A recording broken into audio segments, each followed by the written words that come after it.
ಇವತ್ತು ನಮ್ಮತ್ತೆ ಸ್ಪೆಷಲ್ ಹೆಸರು ಕಾಳು ಸೀಗಡಿ ಎಗ್ ಬುರ್ಜಿ ಮತ್ತು ಯಜಮಾನ್ರು ಮಾಡ್ತಿರೋ ಫಿಶ್ ಕಬಾಬ್ ಹೊಸ ರೀತಿಯಾಗಿ ಮಾಡ್ತಿದ್ದಾರೆ. ಬನ್ನಿ ನೋಡೋಣ ಹೇಗೆ ಮಾಡ್ತಾರೆ ಅಂತ. ಮನುಷ್ಯನೇ ಹಾಗೆ ಅನಿಸುತ್ತೆ, ಏನೇನೋ ಕಂಡುಹಿಡಿತಾನೆ, ಏನೇನೋ ಮಾಡ್ತಿರ್ತಾನೆ, ಎಷ್ಟು ಮಾಡಿದ್ರೂ ಸಮಾಧಾನನೇ ಇರಲ್ಲ. ಹಾಗೆ ಹೆಣ್ಮಕ್ಳು ಕೂಡ ಒಂದು ರೀತಿ ಅಡುಗೆ ಮಾಡೋದೇ ಕಷ್ಟ ಅಂತಿರ್ತಾರೆ. ಅದರಲ್ಲಿ ಈ ರೀತಿ ಹೊಸದನ್ನು ಕಲಿತು ಮಾಡಿ ಅದರಲ್ಲಿ ಟೇಸ್ಟ್ ಹುಡುಕಿ ನಿಜವಾಗ್ಲೂ ಗ್ರೇಟ್. ನೋಡಿ, ಇದಕ್ಕೆ ಹೆಸರು ಕಾಳಂತೆ, ಸೀಗಡಿ ಅಂತೆ, ಮೊಟ್ಟೆ ಅಂತೆ.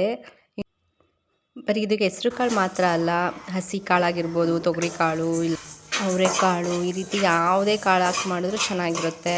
ಟ್ರೈ ಮಾಡಿ ನೋಡಿ. ಮೊದಲು ಸೀಗಡಿನ ಹುರ್ಕೋತಿದ್ದಾರೆ. ಅಷ್ಟರಲ್ಲಿ ನಾನು ಈರುಳ್ಳಿ ಎಲ್ಲ ಕಟ್ ಮಾಡಿ ಮೆಣಸಿನ್ಕಾಯಿ ಕಟ್ ಮಾಡ್ತಾ ಇದ್ದೀನಿ.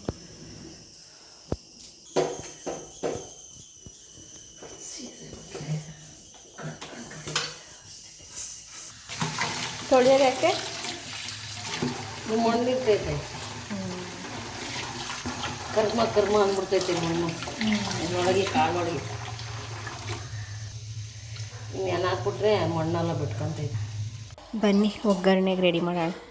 ಮೊದಲು ಬಾಣಲಿ, ಎಣ್ಣೆ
ಇದು ನಮ್ಮ ಯಜಮಾನ್ರಿಗೆ ಫೇವ್ರೆಟ್ ಡಿಶ್. ಬನ್ನಿ ಫಸ್ಟು ಅವ್ರಿಗೆ ಕೊಟ್ಟು ಹೇಗಿದೆ ಅಂತ ಟೇಸ್ಟ್ ಮಾಡಿಸಿ ನೋಡೋಣ. ಇದು ಮಾಮೂಲಿ ಫಿಶ್ ಕಬಾಬ್ ಅಲ್ಲ, ಬೆಳ್ಳುಳ್ಳಿ ಫಿಶ್ ಕಬಾಬ್. ಬನ್ನಿ ಹೇಗೆ ಏನೇನು ಮಸಾಲ ಹಾಕಿ ಎಲ್ಲ ಮಾಡ್ತಾರೆ ನೋಡೋಣ. ಪಾಪ ಈ ಕಣ್ಣಲ್ಲಿ ಎಷ್ಟು ನೋವಿದೆ, ಏನೋ ಕಥೆ ಹೇಳ್ತಿದೆ ಅನ್ನೋ ಥರ ಅನ್ನಿಸ್ತಿದೆ. ಎನಿವೇಸ್ ಏನು ಮಾಡೋಕ್ಕಾಗಲ್ಲ, ತಿನ್ನಬೇಕು. ನಾನು ವಿಡಿಯೋ ಮಾಡೋಕ್ಕೆ ಮುಂಚೆನೇ ಎಲ್ಲ ರೆಡಿ ಮಾಡಿ ಜಾರೊಳಿಗೆ ಹಾಕ್ಬಿಟ್ಟಿದ್ದೀನಿ. ಈರುಳ್ಳಿ, ಬೆಳ್ಳುಳ್ಳಿ, ಶುಂಠಿ, ಮೆಣಸಿನ್ಕಾಯಿ ಇಷ್ಟನ್ನ ರುಬ್ಕೊಬೇಕಂತೆ. ರುಬ್ಕೊಳ್ಳೋಣ.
ನಾವು ಅಡುಗೆ ಮಾಡ್ತಾನೇ ಇರ್ತೀವಿ, ಆದರೆ ಈ ಥರ ಯಾವತ್ತಾದ್ರೂ ಒಂದು ದಿವಸ ಸ್ಪೆಷಲ್ಲಾಗಿ ಯಾರೋ ಏನೋ ಮಾಡಿಕೊಟ್ರೆ ಎಷ್ಟು ಖುಷಿ ಆಗುತ್ತಲ್ವಾ. Feeling wow. Thanks for watching.